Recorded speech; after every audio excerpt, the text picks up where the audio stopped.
Lumipat ang tagpo sa payapa at magandang tanawin sa paligid ng lawa, muling narinig ang paalala na sinabi na noon pa man, na nakalimutan na ni Sorayang kung ano at saan ang kanyang tunay na pinagmulan at simula. Biglang nagbago ang paligid at natagpuan ni Sorayang ang kanyang sarili sa isang malawak at walang hanggang lupang puti at asol. Nagtanong siya ng may pagtataka kung ano ang ibig sabihin ng pag-uulit na iyon, at nagtaka rin kung kaninong tinig ba ang kanyang naririnig at sumasagi sa kanyang isipan, dahil pamilyar ito ngunit hindi niya matukoy kung sino.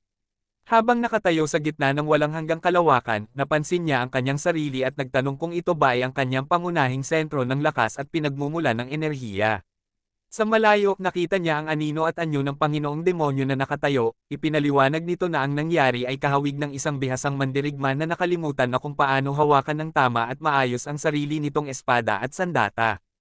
Mahinahon ngunit may diin na ipinaliwanag ng Panginoong Demonyo ang tunay na dahilan kung bakit hindi gumagaling ang panloob na sugat ni Sorayang. Sinabi nito na nangyayari iyon dahil may ibang uri ng sining ng pakikipaglaban na nahaluan at humalo sa siyam na lalim na sining ng demonyo na kanyang ginagamit. Ang pagsasama ng magkakaibang kapangyarihan ang naging sanhi ng sagabal at pagkabigo ng paggaling. Nanlaki ang mga mata ni Sorayang sa kanyang narinig at puno ng pagtatakang tanungin kung ang ibig bang sabihin ay ang mismong siyam na lalim na sining ng demonyo ang ugat ng lahat. Hindi siya makapaniwala na ang kapangyarihang kanyang inasahan na makakatulong ay siya palang nagiging dahilan ng kanyang patuloy na pagdurusa.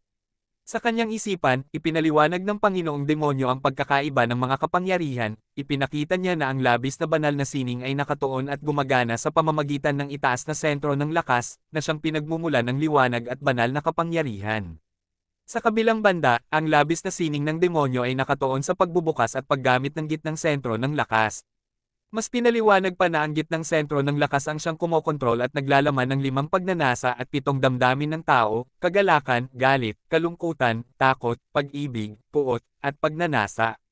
Dagdag pa rito, ipinaliwanag na ang labis at matitinding damdamin ang nagsisilbing gatong o panggatong upang ganap na magamit at mapalakas ang sining ng demonyo. Tinanggap ni Sorayang na alam din ng Panginoong Demonyo ang mga katotohanan ito, ngunit mariing sinabi ng Panginoong Demonyo na ang malaking pagkakamali ay ang pagkakaiba ng paraan ng paggamit ni Sorayang ng pamamaraan kapag nakikipaglaban kumpara sa paraan ng kanyang paggamit nito upang gamutin ang sarili. Itinuro pa nito na iyon din ang dahilan kung bakit mayroong napakarumi at masamang uri ng enerhiya na lumalabas at tumutulo mula sa paligid ng kanyang puso at baga, at ipinaliwanag na ang bahaging iyon ay sakop ng gitnang sentro ng lakas, kaya hindi ito magagamot kung ang atensyon ay nakatuon lamang sa ibaba at itaas na bahagi. Dahil doon, sinabi ng Panginoong Demonyo na sa ganang kanyang palagay ay hindi maituturing na tunay na mandirigmang demonyo si Sorayang. Labis na nagulat si Sorayang sa sinabi. Ipinaliwanag ng Panginoong Demonyo na ang tunay na kahulugan ng kataas-taasang kapangyarihan ng demonyo, ito ang pinakamataas na antas at rurok ng kasanayang ito, at kailangang gawin ang lahat ayon sa paraan ng isang mandirigmang demonyo. Mahigpit niyang sinabi hindi maaaring gamutin ang sarili ayon sa paraan ng ibang uri ng sining, kahit pa kumuha ng ideya mula rito, dahil masisira lamang ang sariling siyam na lalim na sining ng demonyo. Habang ibinubuhos ng Panginoong Demonyo ang inumin sa mangkok, sinabi niya na upang maging isang Diyos, kailangan munang maging ganap na tao. Sa gitna ng payapang tanawin ng lawa at bulwagan, ipinagpatuloy ng Panginoong Demonyo ang kanyang paliwanagan. Sinabi niyang hindi niya alam kung ang hangarin ba ni Sorayang ay maging isang Diyos, ngunit malinaw na hindi ito makakalayo sa kalikasan ng pagiging tao habang hindi pa nito ganap na nararanasan at nilulunod ang sarili sa 5 pagnanasa at 7 damdamin na likas sa tao. Habang nakaupo sila ng kaharap, sinabi ng Panginoong Demonyo na kailangang maramdaman ang matinding galit, kailangang tumawa ng buong puso at umiyak ng tapat. Ayon sa kanya, ang tanging taong nananatiling tapat sa sariling damdamin ang siyang itinuturing na pinakamagandang uri ng tao. Idinagdag pa niya na upang makamit ang pagiging banal at pagiging Diyos, kailangan munang makamit ang balanse at pagkakaisa bilang isang tao. Dahan-dahang inilapag ng Panginoong Demonyo ang lalagyan, at ang likido sa loob nito ay dahan-dahang tumahimik at bumuo ng pabilog na alon.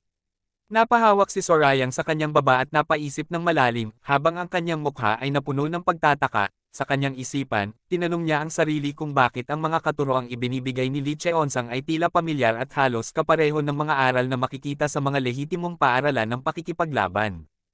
Patuloy niyang sinuri ang mga sinabi sa kanyang isipan, at napagtanto niya na ang teoryang ito ay talagang kahawig ng mga tradisyonal na katuroan ng mga tapat na mandirigma.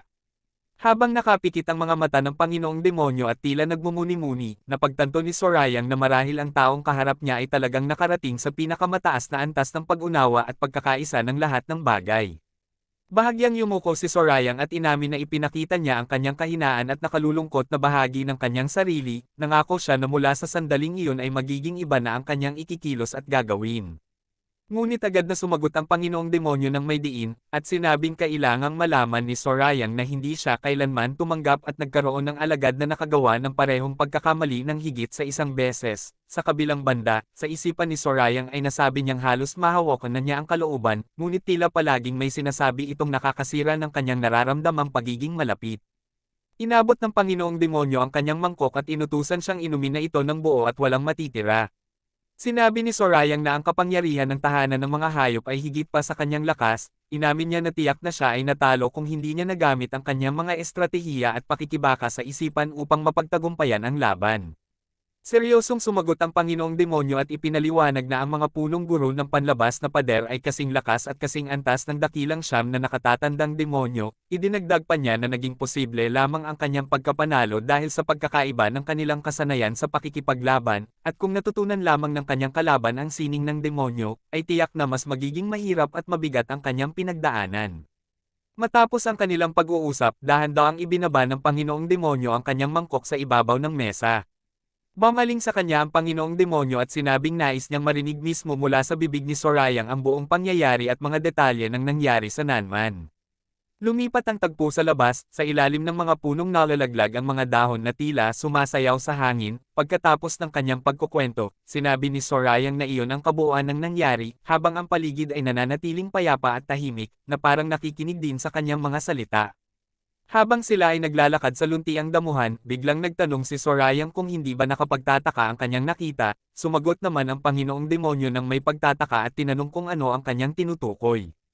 Ipinaliwanag ni Sorayang na ang pamamaraang ginamit ng kanyang nakalaban ay halos kapareho ng sining ng demonyo na kumukuha ng lakas at buhay. Idinagdag pa niya na nakita nito kung paano kinuha ng kalaban ang sariling buhay at lakas ng kanyang mga alagad upang gamitin at palakasin ang kanyang sarili para sa kanyang sariling kapakinabangan. Sinabi pa niya na bago pa man pag-usapan ng tama o mali ng gawaing iyon, marami na siyang nakitang kakaiba at hindi karaniwang pamamaraan ng pakikipaglaban kamakailan lamang. Ipinahayag niya ang kanyang pagkalito kung bakit kailangang gawin ang mga ganoong uri ng gawain, na tila labag sa kanyang pagkaunawa ng tamang landas. Binalingan siya ng Panginoong Demonyo at tinanong kung talaga bang nakapagtataka ang mga bagay na iyon. Gulat na sumagot si Sorayang at nagtanong kung bakit, kung hindi ba dapat itong maging kakaiba at nakakapagtaka sa paningin ng sinuman. Mariing sinabi ng Panginoong Demonyo na kung ang mga bagay na iyon ay itinuturing niyang kakaiba at nakapagtataka, ay ganoon din ang masasabi sa sariling kasanayan at pamamaraan ni Sorayang. Labis na nagulat si Sorayang at agad na tumutol, sinasabing siya ay hindi kailanman kumuha ng lakas at buhay mula sa ibang tao. Agad na ibinalik ng Panginoong Demonyo ang kanyang sinabi at itinama si Sorayang, na sinasabing sa halip na kumuha ng buhay ng tao, ang ginawa nito ay kinuha ang espiritual na lakas mula sa kawayan sa nag-iisang kagubatan ng kawayan. Nanlaki ang mga mata ni Sorayang at tumulo ang pawis sa kanyang noo habang siya ay natigilan, hindi makasagot at puno ng pagkabigla dahil sa pagkakatalo ng kanyang sariling katwiran. Sa kanyang isipan, ipinaliwanag pa ng Panginoong Demonyo na ang lahat ng pamamaraan ng pagpapalakas ay paraan ng paglilinis ng katawan habang pinapaikot ang likas na enerhiya ng kalikasan sa loob at paligid ng sarili. Mas pinaliwanag pa niya na sa pamamagitan ng pagpapaikot ng enerhiya, ang lakas ay tinitipon sa gitnang bahagi ng katawan at nagiging dalisay at tunay na kapangyarihan. Dagdag pa rito, ipinaalala na ang kalikasan ay binubuo ng mga hayop, puno, at tao na pare-parehong pinagmumulan ng lakas. Habang sila ay nakatayo sa magandang tanawin na puno ng hayop at tubig, sinabi ng Panginoong Demonyo na sa kabuuan, ang paraan ng pagsasanay ng lahat ay iisa lamang at walang malaking pagkakaiba. Idinagdag pa niya na kung isasantabi ang mga tuntunin ng tama at mali, walang pagkakaiba ang paraan ni Sorayang sa ginagawa ng tahanan ng mga hayop. Mariing sinabi ng Panginoong Demonyo na sa huli, ang kahalagahan ay wala sa paraan ng pag-unlad, kundi nasa katotohanang ginagawa ito ng tuloy-tuloy at walang tigil.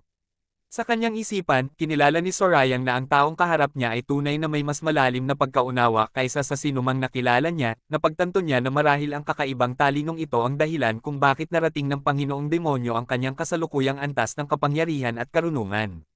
Bumaling si Sorayang at nagtanong kung mayroon ding katulad na pamamaraan sa kanilang samahan, agad na sumagot ang Panginoong Demonyo na mayroon nga.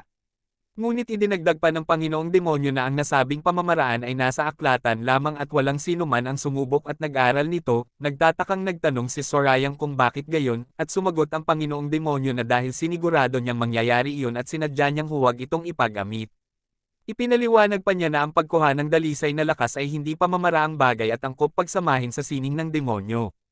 Lalo pang naguluhan si Sorayang at tanong niya sa kanyang sarili na kung ang pagkuha ng lakas mula sa iba ay karaniwang tinatawag na sining ng demonyo, paano ito naging hindi angkop para dito? Habang sila ay naglalakad sa luntiang paraiso, ipinaliwanag ng Panginoong Demonyo na ang ganitong pamamaraan ay maaaring angkop para sa mga simpleng uri ng kasanayan, ngunit mariing sinabi niya na ang tunay na sining ng demonyo ay mas higit na nagpapahalaga sa biglaang pagkamit ng malalim na karunungan kaysa sa mga banal na pamamaraan ng mga kabilang sa lehitimong samahan ng mga mandirigma. Sa kanyang isipan, paulit-ulit na binanggit ni Sorayang ang konsepto ng biglaang pagkamit ng karunungan, habang ang kanyang mga mata ay nanlalaki sa pagkaunawa. Napagtanto niya na ito ay ganap na naiiba at malayo sa paraan ng simpleng pagkuha ng lakas, na siya namang kanyang nakita at napag-usapan noon. Idinagdag pa ng Panginoong Demonyo na ang biglaang pagkamit ng katotohanan at ang dahan-daang pagpapalakas ay magkaugnay. Upang makamit ang biglaang pagkaunawa, kailangan munang pagdaanan ang dahan-daang pagkatuto at pag-iipon ng kaalaman. Sa huli ay sumang-ayon si Sorayang.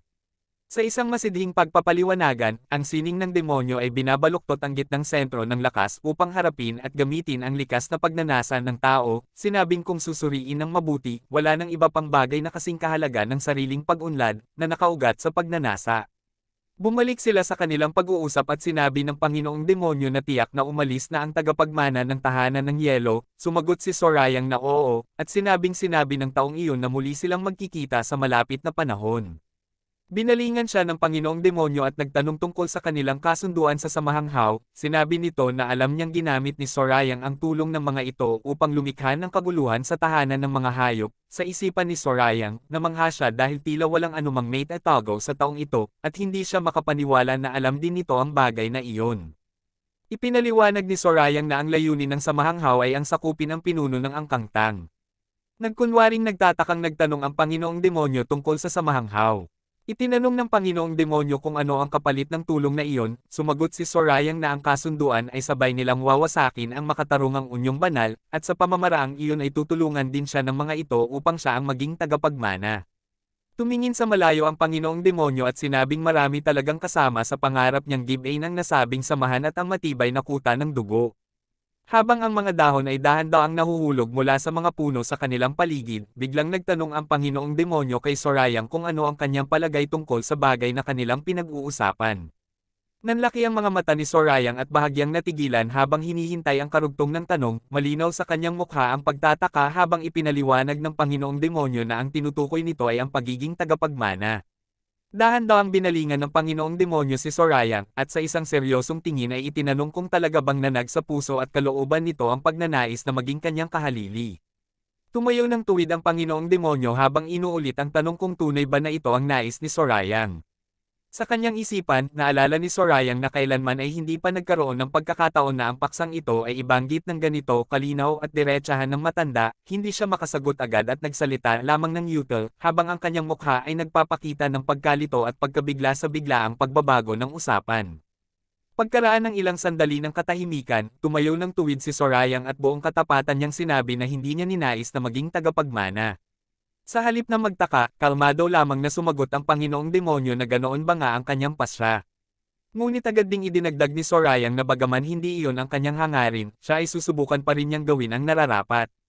Mahigpit na ikinuyong ni Sorayang ang kanyang kamao bilang tanda ng kanyang katapatan, at sinabing hindi ito dahil naakit siya sa posisyon at kapangyarihan na kaakibat nito. Sa halip, ang tunay na dahilan ay dahil naniniwala siya na kung susundin ang mga yapak ng Panginoong Demonyo at maging pinuno, ay mas magiging madali ang kanilang layuning give-in ng dalawang makapangyarihang samahan na kanilang kalaban.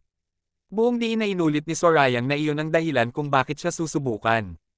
Kalmadong tumugon ang Panginoong Demonyo na naiintindihan niya ang sinabi ni Sorayang. Agad naman nagtanong si Sorayang kung nabigo ba at nadismaya ang Panginoong Demonyo dahil sa pagiging makasarili ng kanyang mga dahilan.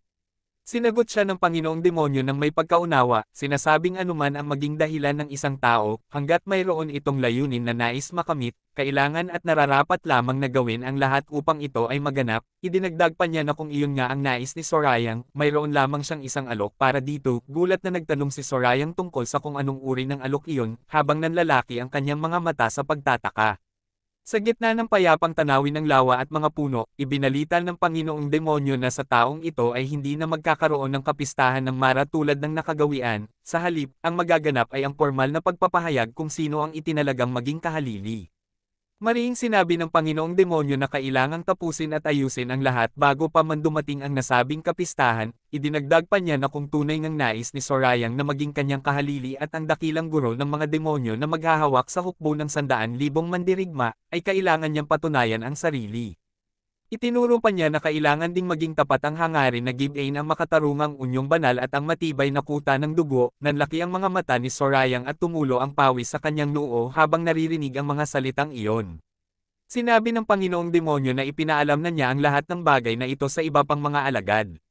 Napagtanto ni Sorayang na ang pagpapahayag ng kahalili sa panahong iyon ay nangangahulugang hindi na isinasaalang-alang ng guro ang mga nakababatang kasapi. Malinaw na naunawaan niya na ang pangyayaring ito ay nangangahulugang ang labanan ay magaganap lamang sa pagitan ng tatlong pangunahing tao. Bumalik ang tagpo sa pagitan ni Sorayang at ng Panginoong Demonyo. Sinabi ni Sorayang na siya ay aalis na at magpapaalam muna, at agad naman siyang pinayagan ng Panginoong Demonyo nang walang pag-aalinlangan. Habang siya ay lumalakad palayo, parang may naalala pa siya at nagsalita ng bahagya. Bago tuluyang lumayo, lumingon pa si Sorayang nang may ngiti sa kanyang mga labi at sinabing muli siyang babalik sa ibang pagkakataon upang makatanggap ng panibagong aral mula sa kanya. Nanatiling tahimik ang Panginoong Demonyo matapos marinig ang sinabi ni Sorayang.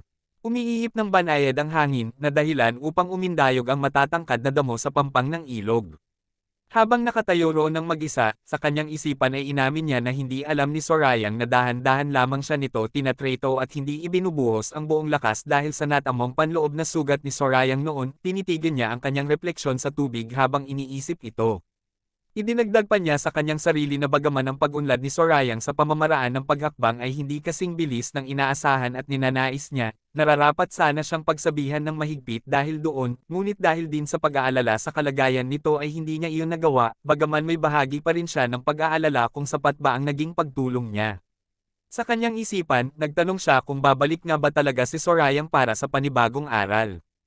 Habang naglalakad siya sa ilalim ng mga puno, inisip ng Panginoong Demonyo na talagang nakakagulat at tila walang katuturan ang mga bagay na sinabi at ginawa ni Sorayang sa kanya na siyang kanyang guro at ang Panginoong Demonyo, ngunit sa kabila nito ay kinilala niya na si Sorayang ay tunay na lumago at tumatangkad hindi lamang sa lakas kundi pati sa kaisipan at katapangan. Lumipat ang tagpo sa ibang pook kung saan lumulubog na ang araw at nagbibigay ng magandang kulay sa langit at mga gusali. Habang naglalakad si Sorayang sa patag na lupa, sa kanyang isipan ay nagtataka siya tungkol sa pagpapahayag ng kahalili. Itinanong niya sa sarili kung kailangan ba talagang gawin ito ng ganito kaga at kung bakit kailangang magmadali sa ganitong uri ng pasya.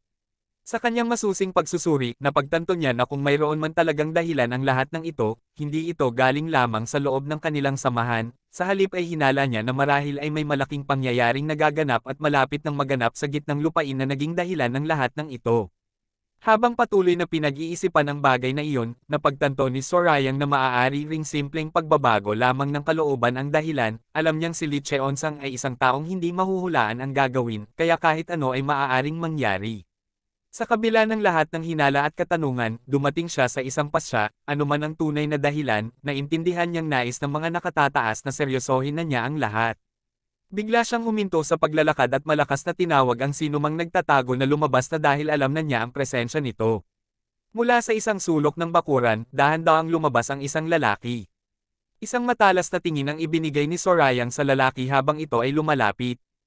Ang lalaki ay si Jin Guangyong, ang unang batang Panginoon ng sambahayan ng banal na demonyo. Sinabi niyang alam ni Sorayang na naroon siya ngayon, hindi tulad noong mga nakaraang pagkakataon na palaging nagtatagumpay siyang magtago. Pagkatapos ay iminungkahi niyang magkatikim muna sila ng tsaa kasama ang kanyang kapatid sa sining ng pakikipaglaban.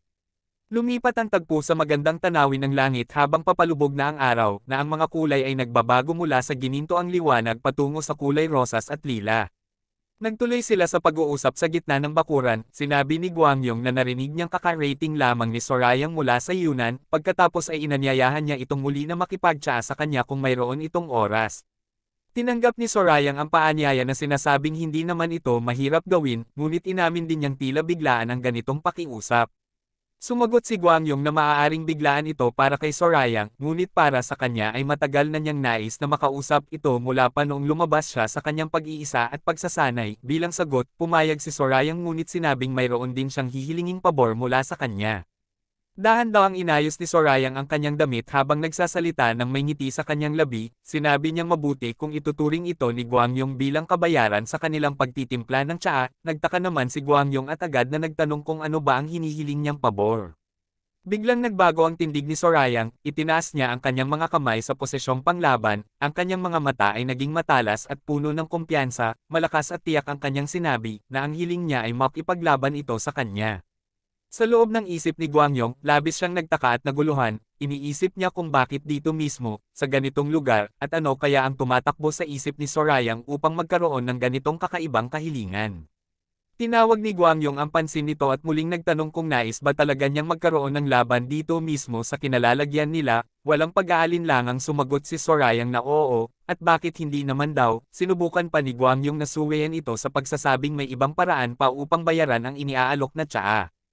Mahinang nagsalita si Sorayang na parang may kaunting panghihinayang sa kanyang tono, sinabi niyang mayroon sana siyang pamamaraan ng pakikipaglaban na nais sanang subukan, ngunit tila hindi ito matutuloy, lalo pang nagtaka si Guangyong at inulit ang sinabi nito, tinatanong kung mayroon nga ba siyang pamamaraan na nais lamang subukan sa pamamagitan ng pakikipaglaban sa kanya. Lalo pang tumindi ang pagtataka ni Guangyong, sa kanyang isip, hindi siya makapaniwala na hiningan siya ng pakikipaglaban para lamang masubukan ang isang paraan ng pakikipaglaban, at sa tingin niya ay labis na kay-abangan ang ugali nito, ngunit sa kabila ng kanyang inis, sinabi niyang ipinag-utos na niya sa tagapamahala ng pagsasanay na ilikas ang buong pamilya ng Xenia, at tiyak na handa na ito ngayon. Nanlaki ang mga mata ni Sorayang dahil sa gulat, at agad na nagtanong kung nilikas nga ba ang buong gusali at inihanda lamang ito para sa kanilang pagtiti ng tsaa. Agad niyang naisip na kung ganoon, tiyak na mayroong nakatagong dahilan at bagay doon na nais ipakita at gawin ng kanyang kausap, kaya hindi siya naniwalang simpleng pagtitimpla lamang ang dahilan. Tinitigan siya ni Guangyong at nagtanong kung mayroon ba itong suliranin at hindi sang-ayon sa naging paghahanda, umiling si Sorayang at sumagot na wala naman, at dahil nailikas na at naipaghande na ang lahat, wala na siyang dahilan upang tumanggi pa, iminungkahi niyang tumuloy na sila. Habang naglalakad sila, seryoso ngunit may halong biro na sinabi ni Sorayang na umaasa siyang nakapaghanda ito ng masarap na tsaa, dahil kilala siya na maislan at mapili sa lasa nito. Hindi nawala ang kumpiyansa sa mukha ni Guangyong habang sumasagot, sinabi niyang huwag itong mag-alala, dahil tiniyak niyang ang inihanda niya ay ang pinakamasarap at pinakamainam na tsaa na maaari nilang matikman. Lumipat ang tagpo sa kusina, mainit na piniprito ang iba't ibang sangkap sa kawali. Nasa sabik na sumilapit si Hungrian habang nilalanghap ang mabangong amoy, sinabi niyang napakasarap ng amoy at hindi na siya makapagpigil, kaya't nais sana niyang matikman kahit isang piraso lamang, ngunit agad siyang pinigilan ni Anghua at mariing sinabing bawal dahil ang pagkaing ito ay nakalaan para sa bisita. Hindi nakapagpigil si Hungrian at tinawag na maliit na ardilya si Anghua, nagtanong siya ng may pagtataka at pagkainis kung hindi ba siya itinuturing na bisita rin, agad itong sinagot ni Anghua na siya ay tauhan lamang ng kanyang Panginoong, kaya't hindi siya kabilang sa mga bisita. Sa labis na gulat at galit, halos mapasugod si Hungrian at Pasiga na nagtanong kung narinig ba nito ng tama ang sinabi. Sa sandaling iyon, dumating si Dumpil at hinawakan niya ang braso ni Hungrian upang pigilan, sinabihan siya nito na lumabas na at sapat na ang ganitong pag-uugali, habang si Anghua ay nanatiling kalmado sa kanyang ginagawa. Habang hinihila siya palabas, galit na tinawag ni Hungrian si Dumpil bilang Polaka at inutusan itong bitawan siya, patuloy siya sa pagpupumiglas at nagbabanta na bitawan siya nito dahil baka ito ang ikamatay nito. Paglabas nila, tinuya siya ni Dumpil, sinabi nitong labis na kay-abangan ang ipinapakita niya gayong ang kanyang mga pamamaraan sa pakikipaglaban ay tila pa rin sa bata pa, sa halip na matakot, natigilan lamang si Hungrian dahil sa gulat. Sinabi ni Hungrian tila puno ng kumpiyansa si Dumpil sa kanyang sarili, hindi sumagot si Dumpil, bagkus ay tinitigan lamang siya. Biglang napaisip si Hungrian at sinabing ngayon lang niya napagtanto na kailanman ay hindi pa sila nagkaroon ng wastong labanan, mabilis niyang kinuha ang kanyang sandata at itinaas ito, habang buong kumpiyansang sinasabing ipapakita niya kung sino ang mas makapangyarihan sa kanilang dalawa. Hindi rin nagpahuli si Dumpil, inilabas niya ang kanyang espada na may kakaibang kislap at sinabing siya ay handang makipaglaban anumang oras. Sa loob ng bulwagan, nakahain na ang iba't ibang masasarap na pagkain, makikita ang iba't ibang ulam na puno ng kulay at amoy, na nakapagpapagutom lamang sa sinumang makakakita. Nanlalaki ang mga mata ni Sandrine habang siya ay tumingin sa harapan, labis siyang namangha at napabulalas ng mahina dahil sa kanyang nakita. Nakaupo siya sa harap ng mesa na puno ng iba't ibang pagkain, habang si Anghua ay nakatayo sa kanyang tabi. Sinabi ni Sandrine na dami naman ng nakahandang pagkain, habang sinusuri ang bawat ulam na nakahain. Si Anghua naman ay magalang na sumagot na umaasa siyang magugustuhan ito ng kanyang bisita. Habang siya ay kumakain, ang kanyang isipan ay puno ng pag-iingat. Naalala niya na pagkalabas pa lamang niya mula sa palasyo ng hayop ay dumiretso na siya sa sambahayan ng banal na demonyo. Alam niyang naririto siya sa ilalim ng pagkukunwari na siya ay bisita ng ikatlong batang Panginoon, ngunit alam din niya na maaari siyang maging bihag muli depende sa pasya nito, kaya't patuloy ang kanyang pagbabantay sa paligid. Sa kabila ng kanyang pagiging maingat, muli siyang napaisip na hindi siya dapat maging kampante at pabayaan ang kanyang pagbabantay, ngunit sa sandaling iyon, naramdaman niya ang napakasarap na lasa ng pagkain na kanyang isinubo, na dahilan upang siya ay manlaki ang mga mata sa labis na gulat at sarap, na tila nakalimutan niya sandali ang kanyang pag-iingat. Hindi na siya nakapagpigil at pasiga na sinabing napakasarap nito, mabilis siyang kumain at halos hindi na makahinto, habang si Anghua nagluto ay nakatayo lamang sa tabi na may gulat na mukha sa nakikita niyang reaksyon ng kanyang bisita. Patuloy siyang kumain at pinuri ang pagkain, sinasabing ang karne ay puno ng katas at napakasarap, buong puso niyang pinapurihan si Anghua at sinabing kahanga-hanga ang galing nito sa pagluluto. Idinagdag pa ni Sandrine na tunay na mahusay itong magluto, ibinahagi niyang nakapunta na siya sa iba't ibang tanyag na kainan sa Hilaga, ngunit wala ni isa roon ang kasing sarap ng inihanda ngayon, bahagyang namula si Anghua at nagpasalamat ng mahina at nahihiya, na hindi makapaniwala sa naririnig na papuri. Nang marinig ang pasasalamat, lalo pang sumaya si Anghua, napangiti siya ng malaki at masiglang sinabing natutuwa siya na nagustuhan ito ng kanyang bisita. Habang patuloy na kumakain, napagtanto ni Sandrine ang kanyang maling akala. Sa kanyang kaisipan, inaakala niyang ang lugar na ito ay puno lamang ng mga masasamang tao mula sa iba't ibang panig ng daigdig, ngunit ngayon ay nakikita niyang ang mga taong naririto ay mababait at mabubuti, na labis na kaibahan sa kanyang inaasahan. Pagkatapos ubusin ang laman ng kanyang pinggan, nakangiti siyang humingi pa ng dagdag na pagkain, lalo pang nagulat si Anghua at itinanong kung muli pa ba, habang ipinapaalalang nakalima na siyang pinggang naubos, ngunit tila hindi alintana ni Sandrine ang dami ng kanyang nakain, dahil sa labis na sarap ng pagkain. Lumipat ang tagpo sa tanawin ay nagpapakita ng magandang pagsapit ng gabi sa loob ng sambahayan. Sa isang malawak na bakuran, naglalakad ang dalawa, nagtanong si Guangyong kung mayroon ba siyang narinig na balita tungkol sa ikalimang anak, agad namang nagtanong si Sorayang kung tungkol saan ito. Sinagot ni Guangyong si Sorayang na ang balita ay tungkol sa hindi nito pagkagusto at pagpapahalaga sa pagiging kahalili. Sa loob ng kanyang isipan, nagtaka si Sorayang kung bakit biglang ibinabang ng kanyang kasama ang paksang ito. Mahinang nagsalita si Guangyong, sinabi niya na ganoon na talaga siya noon pa man, na ang tanging inaalala at inintindi lamang ay ang sining ng pakikipaglaban at wala ng iba pa. Sinabi niya na kahit siya ang may pinakamahusay na kakayahan sa loob ng samahan, hindi siya nagpapahalaga sa kapangyarihan at sa mga gawaing pampulitika. Inamin din ni Guangyong na noon pa man ay may pag-iingat na siya sa taong iyon. Pagkatapos ay ibinahagi niya ang kanyang obserbasyon tungkol sa kaisipan ng iba, sinabi niyang may mga tao na naniniwala na kahit gaano man kahusay si Soyoon, hindi ito nararapat na maging pinuno ng samahan.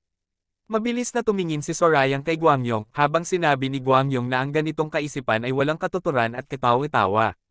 Ipinaliwanag niya ng buong puso ang tunay na katangian ng kanilang samahan, sinabi niyang sa sambahayan ng banal na demonyo, ang pagkilala sa tao ay nakabatay lamang sa kanyang kakayahan at galing, at hindi sa kanyang kasarian at antas sa buhay. Dagdag pa ni Guangyong na ang namumuno ay yaong pinagpala ng banal na demonyong si Mara at tumutupad sa kalooban ng langit, sa harap ng kapangyarihan ng Diyos, ang kasarian ay walang halaga at kahulugan, kaya walang dahilan upang hindi makapamuno ang isang babae. Bilang patunay sa kanyang sinabi, ipinaalala niya na maging ang ikaapat na banal na demonyo ay isang babae rin noong una, na nagpapatunay na ang kasarian ay hindi hadlang sa pagiging dakila. Habang sila ay naglalakad ng magkatabi, sinabi ni Guangyong na sa kanyang palagay ay hindi naman mas mababa ang kakayahan ni Soyoon kumpara sa nabanggit nilang babae, gayunpaman, idinagdag niya na dahil sinabi naman nito na wala siyang kagustuhang maging kahalili, nakaramdam siya ng ginhawa at kagaanan ng kalooban ng marinig iyon. Sa kanyang kaisipan, napagtanto ni Sorayang na ang ibig sabihin nito ay talagang nagnanais si Guangyong na siya ang maging kahalili, pagkatapos ay binigkas niya ng malakas sinabi niya tapat ito at prangka magsalita. Bahagyang tumigil sa paglalakad si Guangyong at mariing idineklara na wala ng dahilan upang itago pa ang anumang bagay sa kasalukuyang pagkakataon. Sinabi ni Guangyong na mula pa noong araw na siya ay naging alagad ng Panginoong Demonyo, nagsumikap siya ng husto upang maging isang makapangyarihang nilalang, idinagdag pa niya na likas lamang sa kanya ang hindi pagsalubong ng mabuti sa anumang uri ng karibal at kalaban. Lumingon siya ng bahagya at sinabing dahil sa katotohanan iyon, hindi niya masabing malugod niyang tinatanggap ang presensya ni Sorayang bilang isang kalaban. Tinanong niya kung paano ito nangyari dahil bagaman nawala ang lahat ng kakayahan ng kanyang kasama dahil sa pagbara ng enerhiya sa katawan, sa loob lamang ng 2 taon ay nakamit nito ang ganitong antas ng lakas, sinabi pa niya na nakapangyarihan ito ng lubos kahit na hindi kasing husay ng ikalimang alagad, at hindi niya moari kung paano ito naging posible. Kalmadong sumagot si Sorayang at sinabing ang lahat ay nakasalalay sa paraan ng pagtingin ng isang tao sa daigdig, ipinaliwanag niya na ang iba ay natututo ng husto mula lamang sa kanilang pang-araw-araw na karanasan at nakikita, samantalang ang iba naman ay kailangang nasa bingit muna ng kamatayan bago matuto at lumago. Nakinig ng mabuti si Guangyong at sumang-ayon na tama ang kanyang sinabi. Pagkatapos ay nagtanong si Guangyong kung paano naman ito para sa kanya, nagulat naman si Sorayang at nagtanong pabalik kung ano ang ibig niyang sabihin. Tinitigan siya ni Guangyong at muling nagtanong kung alin sa 2 uri ng pagkatuto ang mas angkop sa kanya at kung saan siya kabilang. Mahigpit na ikinuyom ni Sorayang ang kanyang kamao habang sinasabing siya ay laging natututo, anuman ang sitwasyon. Ipinaliwanag niya na maging sa simpleng paglalakad, paghinga, o pagkain, ang lahat ay nagiging pagkakataon upang matuto at lumago, pagkatapos ay ibinalik niya ang paksa sa kanilang pag-uusap, at binanggit na ang pagnanais ng kanyang kasama na pumunta tiyak sa pamilya ng Zinia ay may kinalaman din dito. Biglang nagbago ang kanyang anyo habang lumilitaw ang mapulang enerhiya sa paligid niya, nakangiti siya ng may halong kagalakan at hamon, habang sinasabing ang pangyayaring ito ay nagpapagana at nagpapalakas sa kanyang masamang lakas. Natigilan si Guangyong hindi nakasagot agad, nanatili siyang tahimik. Pagkaraan ng ilang sandali, sinabi ni Guangyong na naiintindihan na niya ngayon, ipinahayag niya na ang pagnanais nitong makipaglaban sa isang nakarating na sa pinakamataas na antas ng kapangyarihan ay upang masubukan ang isang bagay, dagdag pa niya na ang ibig sabihin lamang nito ay ang sariling paglago at lakas lamang ang mahalaga para sa kanya, sino man ang maging kalaban. Ngumiti at sumang-ayon si Guangyong at idinagdag na anuman ang maging kalaban, ito ay hindi mahalaga sa kanya. Sa isip ni Sorayang, bigla niyang napagtanto ang isang nakakatakot na katotohanan, nalaman niya na ang desisyon ni Guangyong ito ay ang patayin siya. Nanatiling kalmado si Guangyong at diretsahang sinabi ang kanyang pasya na ang ibig niyang gawin ay patayin siya. Sa kabila ng banta, sinabi ni Sorayang na sa totoo lang ay nagnanais din siyang pumunta sa nasabing pag-ilian, dahil gusto niyang makita kung ano ang inihanda para sa kanya, ngunit agad din niyang idinagdag na siya ay may pamilya, kaya't hindi siya nararapat na sumuong sa labis na panganib. Marahil ay sumama sana siya kung kasama si Dumpil, ngunit alam niyang abala ito sa kasalukuyan, kaya't sinabi niyang may inanyayahan siyang ibang tao bilang kapalit, at tinanong kung ayos lamang ba iyon sa kanya. Nagtatakang lumingon at nagtanong si Guangyong kung sino ang inanyayahan ng kanyang kasama, sa sandaling iyon, narinig ang tunog ng paglapit ng mga hakbang. Lumingon si Guangyong sa kanyang likuran, kasabay nito ay kalmado ngunit puno ng kumpiyansang ibinahagi ni Sorayang na noong una ay nag-aalinlangan siya kung makakarating ang kanyang mensahe gamit ang pamamaraan ng pabulong na nakakaabot sa malalayong lugar, ngunit tila naging matagumpay ito dahil narito na ang tinatawag niya. Sa harapan nila ay biglang lumitaw si Gugi, agad na nakilala ni Guangyong at tinawag ito bilang punong tagapamahala ng bulwagan ng batas at parusa. Sinabi ni Sorayang na tiyak na magkakilala ang dalawa, sumagot si Gugo na matagal-tagal na rin mula noong huli silang nagkita.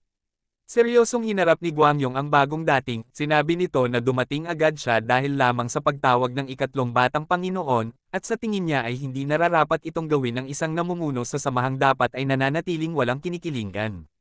Hindi nagpahuli si Gugo at sumagot na sa tingin niya ay makitid ang pag-iisip kung akulay na ang simpleng pagtimpla ng tsaa ay makakasira sa pagiging walang kinikilingan ng sinuman. Sinagot siya ni Guangyong na ang lahat ay nakadepende kung sino ang kasalo sa pagtimpla ng tsaa, dagdag pa ni Gugo na huwag itong mag-alala dahil hindi naman talaga siya gaanong nagkagusto sa ikatlong batang Panginoon. Sa narinig, nagkunwaring nasaktan si Sorayang at sinabing masama ang loob niya sa sinabi nito. Muling nagtanong si Guangyong kung bakit siya nagmadaling pumunta rito ng kusa dahil lamang sa pagtawag ng taong hindi naman niya gaanong gusto, agad na sumagot si Gugo na hindi tama ang pagsasama ng pansariling damdamin sa gawain at tungkulin. Sa kanyang isipan, napansin ni Sorayang ang bigat sa kanilang pag-uusap, napagtanto niyang mayroong hidwaan at hindi pagkakaunawaan sa pagitan ng dalawang matataas na pinuno na hindi niya alam, bagaman hindi niya tiyak kung ano ito, natiyak niyang tama ang kanyang desisyon na tawagin ang punong tagapamahala. Bumaling si Guangyong sa kanya at inamin na hindi niya inaasahang ang taong darating ay si Gugo, sinabi niyang nakakatakot ang kanyang kakayahang hulaan at pagkilos, buong kumpiyansang sumagot si Sorayang na alam niya iyon. Nanatiling tahimik si Guangyong, ang kanyang mukha ay seryoso at puno ng lalim, na parang maraming bagay ang tumatakbo sa kanyang isipan habang tinatitigan si Sorayang. Pagkaraan ng ilang sandali, tumalikod na siya at nagsimulang lumakad palayo habang sinasabing sa susunod na lamang sila magtitimpla ng tsaa, sumagot si Sorayang at sinabing siya ang mag-aanyaya sa pagkakataong iyon. Bumaling si Gugo kay Sorayang at tinawag ito bilang ikatlong batang Panginoon, sinabihan niya ito na mag-ingat. Sinabi pa niya na bagaman si Guangyong ay maihahalin tulad sa isang dragon, siya ay isang masamang uri nito, kasabay nito ay ang mga mata ni Sorayang ay naging mas matalas habang ibinabahagi ang mapanganib na katangian ni Guangyong sa kanya. Idinagdag niya na bukod sa pagiging higit na mahusay kaysa sa sinuman, handa rin itong gawin ang lahat kahit ano paman upang makamit lamang ang kanyang mga layunin. Tinanong ni Sorayang kung hindi ba ganoon din naman ang bawat isa, sumang-ayon si Gugo at sinabing sang-ayon siya, at sa katotohanan ay magkatulad sila sa aspetong iyon. Ngunit agad din niyang binago ang kanyang sinabi at sinabing kung ihahambing naman ang antas ng kasamaan at kalupitan ng dalawa, malayo ang agwat at hindi siya nito matutumbasan, nagtatakang nagtanong si Sorayang kung bakit iyon ang kanyang sinabi. Nanatiling tahimik sandali si Gugo, ang kanyang mukha ay naging mas seryoso at mabigat. Nagsalita siya at ipinaliwanag na si Guangyong ay isang tunay na demonyo na wala kahit kititing na pag-uugali, moralidad, at katarungan, kasabay nito ang paligid ay tila naging mas madilim kasabay ng kanyang sinabi. Sa malayo, naririnig ang mababa at nakakapanindig balahibong tawa, si Guangyong nakakaalis lamang ay ngumiti ng nakakatakot habang ibinubulong sa kanyang sarili ang salitang pamilya, habang nalilito. Sa gitna ng gabi, sa isang mataas na gusali na puno ng nakakatakot na anino at may mga pulang ilaw, nakatayo si Guangyong na kanina pa umalis, tumatawa siya ng nakakapanindig balahibo habang ang kanyang mukha ay puno ng kasamaan at pagmamalaki, sinabi niya na tuturuan niya si Sorayang na mag-ingat sa bawat salitang bibitawan kapag ito ay nakikipag-usap sa kanya.